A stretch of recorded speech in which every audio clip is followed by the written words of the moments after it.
لفظ جونیلیا، مل جل کے رہنے اور زمانے کے سرد و گرم کو ایک دوسرے کے ساتھ سہنے کی ناچاری نے خوف کی حالت میں گھنے پیروں سے اترتے ہوئے غاروں سے اپنے دائیں بائیں دیکھ کر باہر نکلتے ہوئے ناسازگار وادیوں اور نامہربان میدانوں میں درندوں اور گزندوں سے جان بچانے کے کا روزمرہ میں زندگی تیر کرتے ہوئے بادلوں اور بادلوں کے دیوتاؤں کی گرج چمک اور کڑک سے دہلتے ہوئے انسان کو لفظ ایجاد کرنے پر مجبور کیا۔ پر ایسا کیوں نہ کہا جائے کہ اسے لفظ کے دریافت کرنے پر جو اس کی ذات میں پہلے ہی سے موجود تھا معمور کیا۔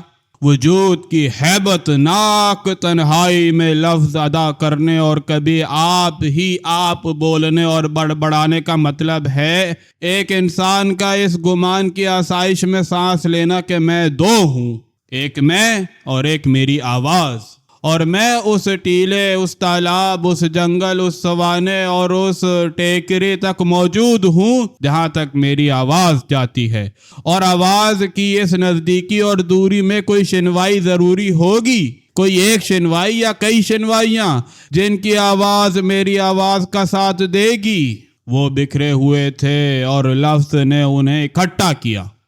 لفظ جو ذہن میں تھا تو ایک خیال تھا، تصور تھا، معنی کے اظہار کی ایک آمدگی تھا، اور جب زبان پر تھا تو ایک لفظ تھا۔ خیال، تصور اور معنی کے اظہار کی آمادگی نے جب ذہن سے باہر کی فضا میں سانس لینا چاہا تو وہ لبوں کی دہلیز پر آ بیٹھے، اور سناٹے میں انسان کی وہ پہچان سنی گئی جو لفظ کہلائی، اور اسی لفظ نے جب سستانا چاہا تو وہ ذہن کی تنہائی میں ایک خیال، ایک تصور اور ایک معنی کی صورت اور کیفیت میں تحلیل ہو گیا۔ سارے رشتے لفظ سے ہیں، لفظ کے ہیں اور لفظ میں ہیں، جو خیال بھی ہے، تصور بھی اور معنی بھی۔ ہم اور تم اور وہ سب جو ہماری باتیں سن رہے ہیں لفظ میں سوچتے ہیں، لفظ کی لذت میں جیتے ہیں اور لفظ کی اذیت میں مرتے ہیں۔ اور ہاں، ایک زاویہ نشی دانائی نے ہمیں ایک رمز بتایا جو ہماری سمجھ میں نہ آیا، سو اس نے اپنی گہری اور گھمبیر کوہن کو دہرایا اور ہمیں سمجھایا کہ ہم لفظوں ہی میں ملتے اور لفظوں ہی میں بچھڑتے ہیں، لفظ ہی اپناتے ہیں اور لفظ ہی گواتے ہیں۔ آخر انسان اور انسان کے درمیان لفظوں کے سوا اور کیا ہے جو انہیں جوڑتا ہے یا انہیں جدا کرتا ہے؟ معانی نے ذہن کے زاویے میں ایک زمانے تک، تاریخ سے پہلے کے زمانے تک مراقبہ کیا، کبھی سوچ کے ساتھ اور کبھی سوال کے ساتھ، اور پھر سوچ اور سوال کی اس حالت میں جو نہ خاموشی کی حالت تھی اور نہ گویائی کی، دانائی پروان چڑھی، اور اس راست قامت دو پائے کی دانش بڑی جو حیوان ناطق کہلاتا ہے، اور کبھی کبھی تو خود اپنے ہی آپ سے بولتا ہے۔ اور یہاں ایک اور بات کہنا چاہیے جو ماننے اور گرہ میں باندھنے کی ہے، اور وہ یہ ہے کہ لفظ ہی دانائی بھی ہے اور لفظ ہی دانا بھی، لفظ ہی دانش بھی ہے اور لفظ ہی دانش مند بھی۔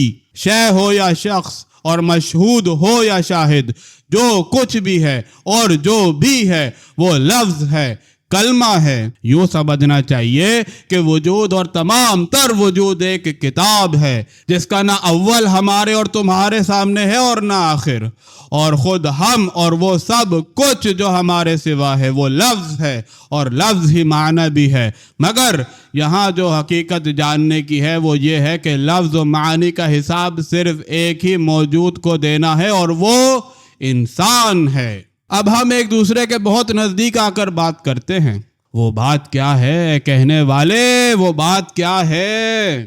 وہ بات بہت ہی قریبی زمانے کی ہے، تاریخ کے آغاز سے لے کر اب تک کی بات ہے، یعنی ابھی کی بات ہے۔ اور وہ یوں کہ تاریخ سے پہلے کے انجانے دور میں انسان نے لاکھوں برس کا جو زمانہ گزارا، اس کے مقابلے میں تاریخ کے آغاز سے لے کر اس لکھت کے لکھنے والے کے قلم کی اس جنبش تک کا زمانہ جس میں لفظ زمانہ لکھا گیا، چند لمحوں کی بات ہے۔ ہاں ہاں، ہماری تہذیب، ہماری زبانیں، ہمارے فن اور ہماری فکر، ہمارے فخر، ہمارے تعصبات، ہماری ندامتیں اور ہماری نخوتیں، ان سب کا حساب ہی کیا ہے؟ بس چند گہرے سانس لیے اور داستان تمام ہو گئی۔ اس داستان، اس تاریخ کا خلاصہ یہ ہے کہ میلاد مسیح سے چند ہزار سال پہلے وادی نیل، دو آبائے دجلہ و فرات اور وادی سندھ میں انسان کی دانش اور ہنرمندی نے شہر بسائے، اور یہ دانش اور ہنرمندی لفظ کی بخشش تھی، اور پھر وہ کچھ جو اب تک بولا جاتا رہا تھا لکھا جانے لگا۔ لفظ، خیال، خواب، حقیقت، حکمت، عقل اور جوہر عقل کا بدن ہے، اس بدن کا تپاک ہے۔ اس نے ہزاروں اور لاکھوں سال پہلے بھی ہماری تنہائی دور کی تھی، اور اس کے بہت دن بعد فن تخلیق کرنے والوں، حسن کو صورت دینے والوں، محنت کے معجزے دکھانے والوں، فصلیں کاٹنے والوں اور ایک ساتھ مل کر خوشی منانے والوں کا ساتھ دیا تھا۔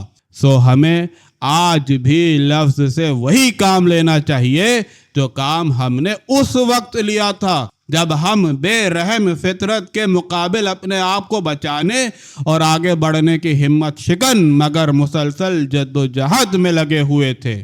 اور اب لفظ کا ایک رمز سنو اور سر دھنو۔ لام، فے، ووئے۔ لام لا نہایت، فے فنا، ہر لمحہ فنا، ووئے ظہور، ہر آن ظہور۔